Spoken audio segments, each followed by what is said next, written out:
Hi everyone. My name's Marissa. My name is Peter. And this is Married with Books. Yay! And today we're doing our Medieval-A-Thon Wrap Up.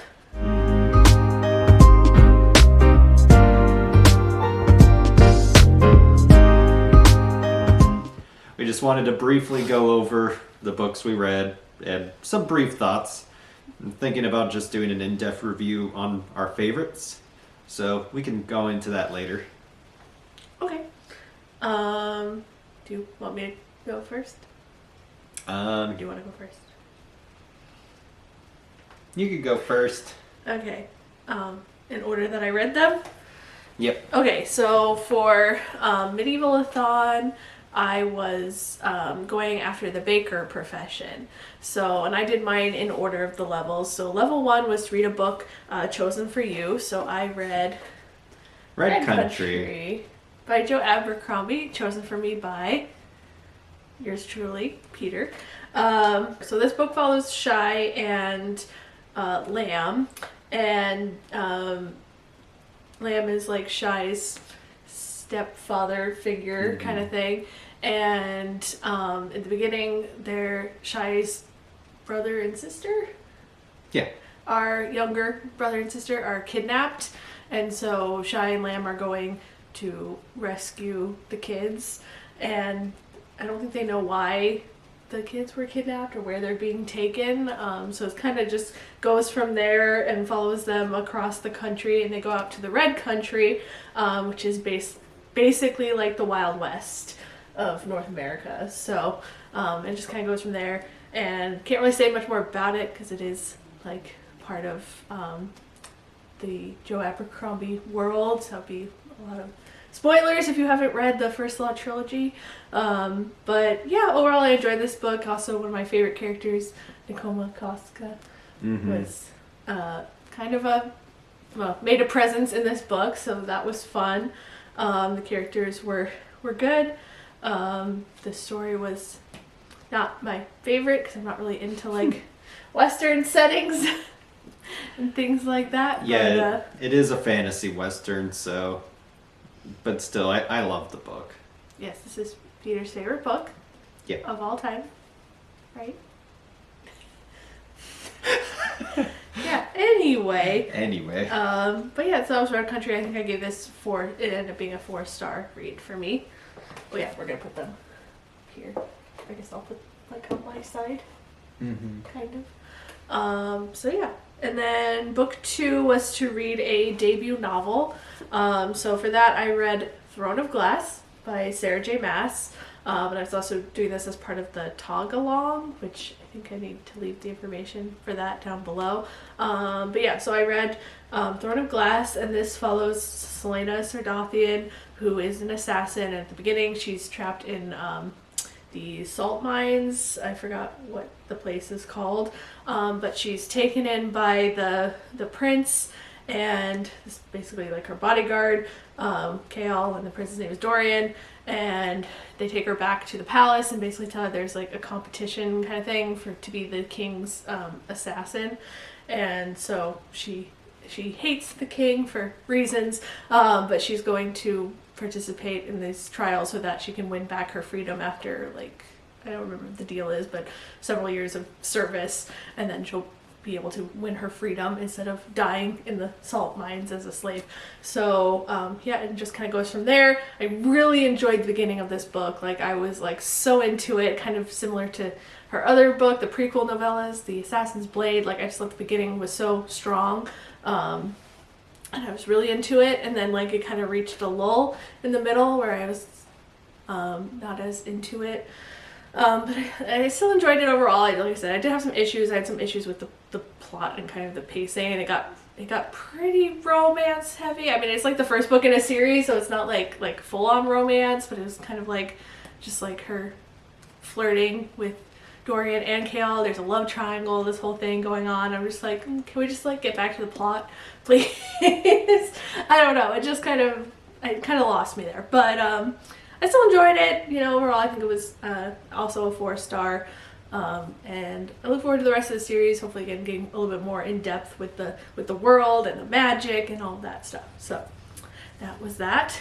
So anyways, next book I read I don't have a copy of. I read Felix Ever After by Case and Callender, and that I got from the library. Yep, hopefully it'll be somewhere up here. Maybe in the middle of us. So Felix Ever After, yeah, I listened to mostly on audiobook. I think I also checked out the ebook copy just to have a visual to go with it as well. But I really enjoyed the audiobook. I thought the narrator was really good. I enjoyed the story. It also kind of had like a love triangle thing. But anyway, it follows a trans boy named Felix, and he's going to like a kind of like, I think it's a private art school in New York.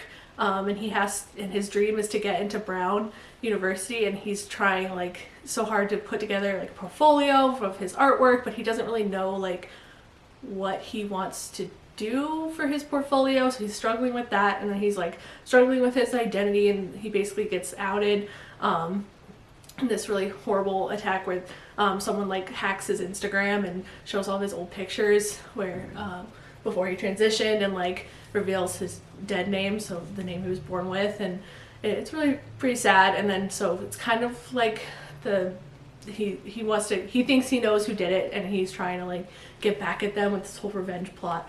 I don't want to get too much into spoilers, but yeah, there's being like a love triangle thing going on, and it was just really, it's obviously really like character centered on Felix and kind of Felix's journey, and also coming to terms with like who he is, because he knows he's trans, but then he starts struggling with his identity in other ways. So it was really interesting. I would definitely say I learned a lot from it. The love trial didn't quite go the way I thought, and it was a little strange, but so I kind of was, it was okay. I enjoyed it overall, and I also believe I gave that book 4 stars.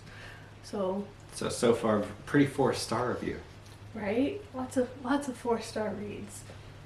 I think this last one was also a 4-star. I didn't even think about that before, how like every book I read ended up being a 4-star. Oh, it would have been epic if it was a 5-star though.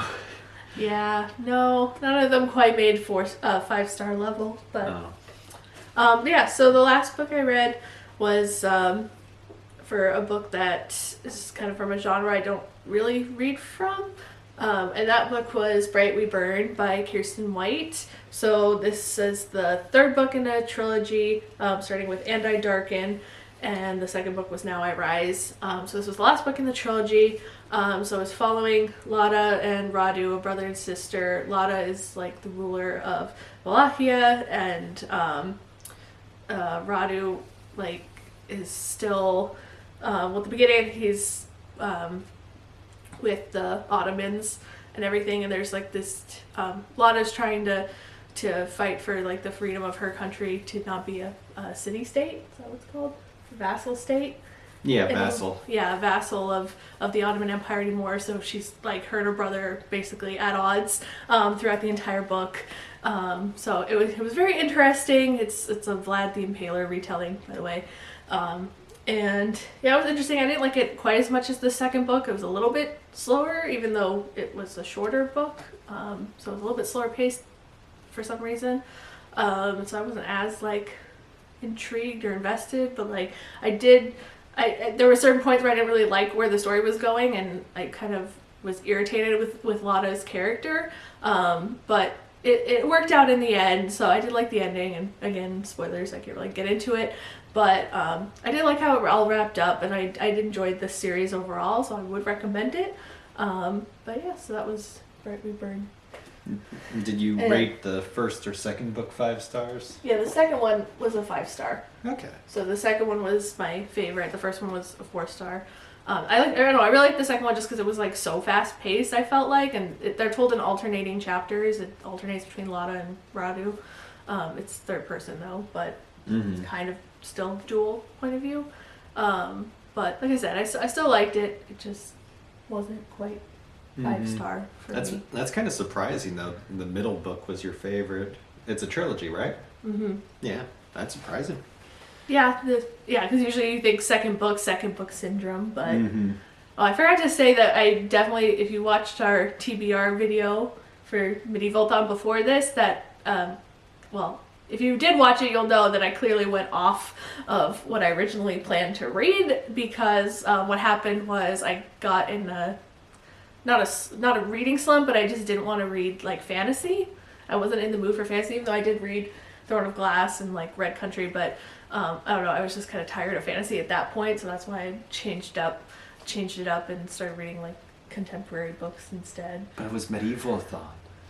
Yeah, but you don't have to read fantasy books for Medieval-A-Thon. So just to explain there why kind of, if like I said, if you watch the TBR video, I clearly went off my TBR. Also, I did not have time to get to the 5th book, so I only ended up reading the 4 books. But I read other books during the month, just not for Medieval-A-Thon. So, but overall, I enjoyed it. I'm a level 4 baker. Woo! All right. Well, I guess it's your turn. All right. So now my turn. So I did want to go in order for my Medieval-A-Thon, but the same kind of thing happened to me, where like I started reading a book and like I just wasn't feeling it. I wasn't feeling it at all, and I don't know. Can you tell what that book is? That book was Hollow Empire, which my bookmark is still about halfway through the book. I did not finish this book. I just don't feel it. I guess there's just a certain trope. I don't want to go into spoilers, but yeah, this book series is known. I mean, it's on the cover. It's like lies, treacheries, and secrets and stuff. The first book in the series was City of Lies, but it's just, I don't know. In the first book, it's like all the main characters, you know, they're heroes now. They're famous for being heroes. In the second book, and they go and tell the rulers, hey, there's a conspiracy, you need to watch out for it, and then, you know, they're not believed. So slight spoilers there, but it's just like that really, really annoyed me, and I'm just like, yeah, I can't continue. Because yeah, the conspiracy was real and it happened, and it's like, oh look, they were right all along. It's like, no shit. Anyway, did not like. I might finish it someday. It's just, I don't feel the urge to read it. I liked the first book. It's just the second book, I didn't like it. Hopefully, maybe someday I'll try it again. Do I put it up there? Yep. Let me put it up here. Whee!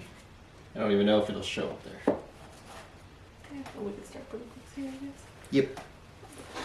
So, I decided, since I wasn't feeling Hollow Empire, like I was getting into a slump. I didn't want to read because I like to read one book at a time.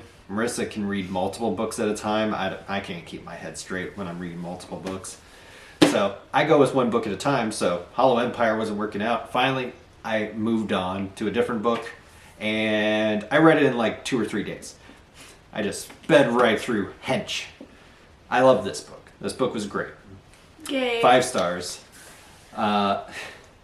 So I came to a realization when I was reading this book. I was comparing it to another book by V.E. Schwab, Vicious, which I didn't especially like. Which also follows superheroes. Yep.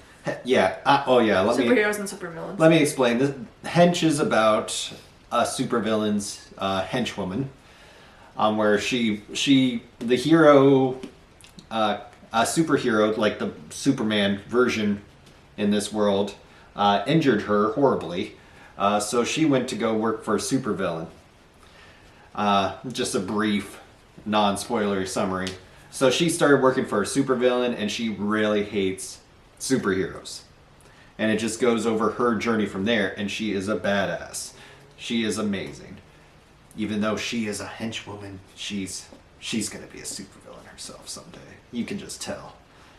Maybe there'll be more books in the series? Oh, I hope so. There should be more books in the series. Or at least in this world. Mm-hmm. But, so, just to go over this some more, though, why I loved it so much. So when I was comparing it to Vicious by V.E. Schwab, it's like, okay, Vicious, the supervillain in there, he's like a psychopath, like, killer kind of dude. In Hench, like what I love when I love supervillainy, I love it when it's more cartoonish and like they just hate for the sheer joy of it, not because they're psychopathic killers, but because they just like hate that person to cartoonish levels. So like they were doing like pranks and stuff on superheroes to drive them crazy in this book. And like the main supervillain himself like started bursting out laughing at some of these pranks they were doing. It was like, I like that. I like cartoonish supervillainy, not the like super serious dark supervillainy. So if you want a lighthearted enjoyable read, I would recommend this. I found it quite funny and quite good. So I'm gonna read it someday for sure. Yep. I like how I said at the beginning of this video, I'll just go over a brief thing. It's like, yes, I want to do a more in-depth review, a spoilery review of this book. So. I did not know you wanted to do that. I told you I wanted to do that. Oh, okay. I guess I forgot. All right, we'll put that right there. Mm-hmm. And then next we have The Last Lies of Arter Ben.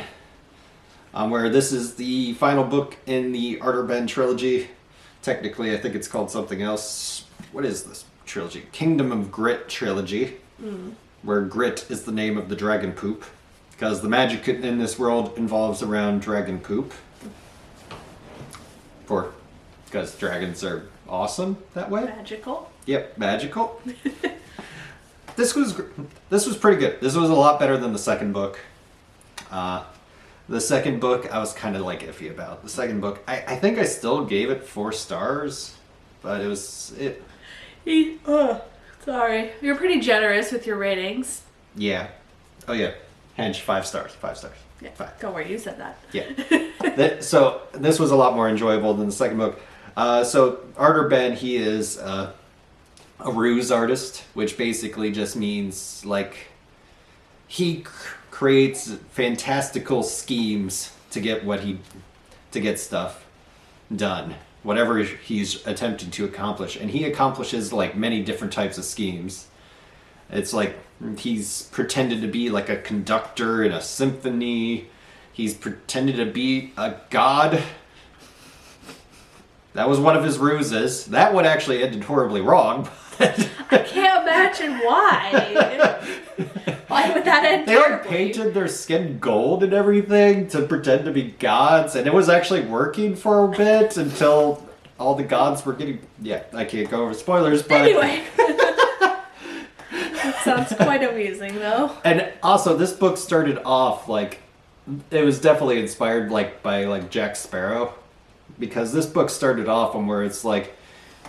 He actually starts off on where he's a religious person, but he goes to encounter people that he's done wrong in the past, and he made an elaborate escape strategy if the person wanted to like kill him.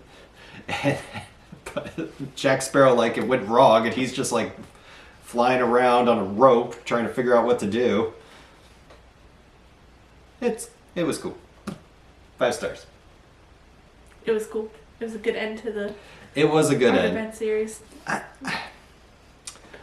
There is one issue I have with the ending, but it's very spoilery and I can't go over it, but I will say this is very timey-wimey, the third book.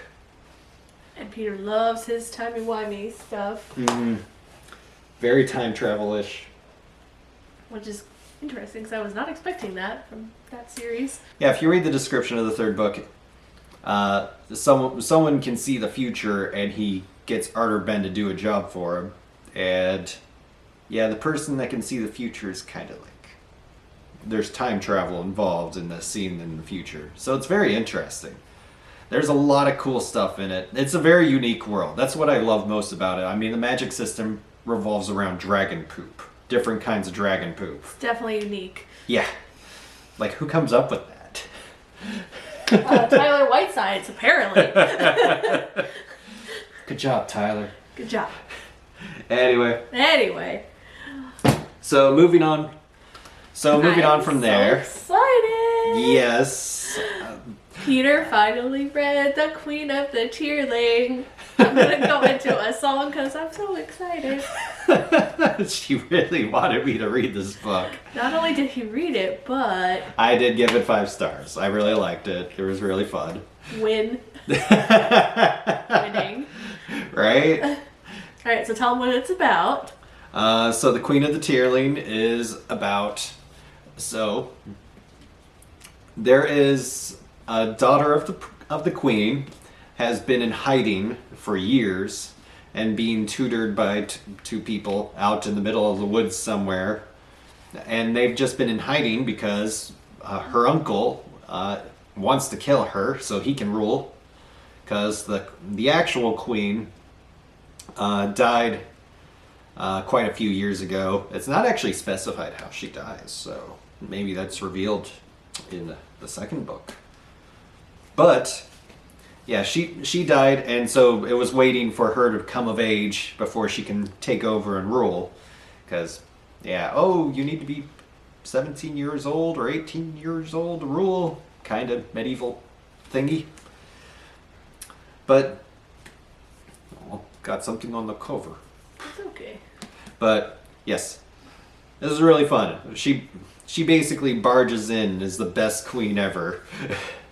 She had good tutors. Her foster parents were really good, and yeah, Kelsey's her name, by the way. But Kelsey's just strong character. It's one of the reasons why I enjoyed the first book in the trilogy so much, is that like you're just following Kelsey, who, like you said, she just kind of comes in to the palace and just rules the heck out of the kingdom, or queendom, I should say. Yeah, all this bad stuff has been going on while she was gone, because her uncle is basically, all he cares about is like pleasure in himself. He didn't care about the kingdom at all.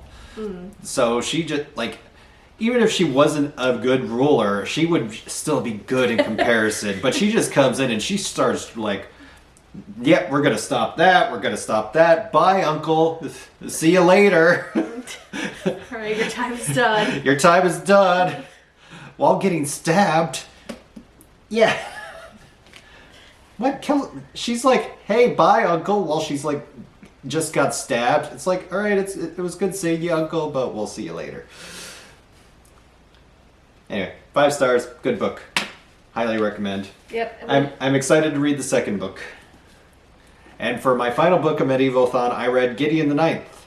Also really good. I also gave this 5 stars. This book is very interesting. It is hard to describe, actually. I've already tried to describe it twice, and I edited that out on what's going on in this book. Basically, Gideon is working with her, not really master, but they have a very dynamic relationship. Lady Harrowhark, the Reverend Daughter, where they're trying to, Harrowhark is trying to like learn the secret of immortality along with some other heirs of the house, of other houses, because Gideon is part of the Ninth house. So they're all trying to learn like basically the secrets of immortality, because they're all necromancers.